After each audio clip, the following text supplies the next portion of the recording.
Hi అండి అందరికీ. Big boss అయితే శేఖర్ భాష తెలుసు కదా. నామినేషన్లో కూడా ఆయన బాగానే తన వరకు తను వచ్చేసి తన వైపు తను స్టాండ్ తీసుకోవడం కానీ, నామినేషన్ చేసిన ప్రాపర్ రీజన్ పెట్టడం కానీ పర్వాలేదు అనిపిస్తుంది నాకు. ఆ అన్న నెక్స్ట్ ఇంకొక రెండు 5 వీక్స్ ఉంటాడేమో అనిపిస్తుంది.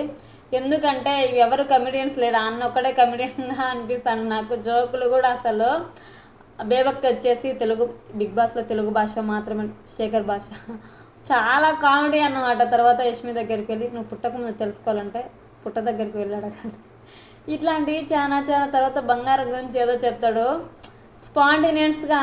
తర్వాత వచ్చేసి రాత్రి మాత్రమే 3 ఎందుకు వస్తుందంటే త్రీ అంటే 3 రాత్రిలో 3 ఉంది కాబట్టి 3 రాత్రి మాత్రమే 3 వస్తుంది అంటే చిన్న చిన్న జోక్స్ అన్నమాట. చాలా బాగున్నాయి అన్న వేసేటి. అంటే గుడ్డి కన్నా మెల్లమేలు అనేసి నాకు శేఖర్ భాషలో అది బాగా నచ్చింది. తర్వాత చూద్దాం ఏం చేశాడు.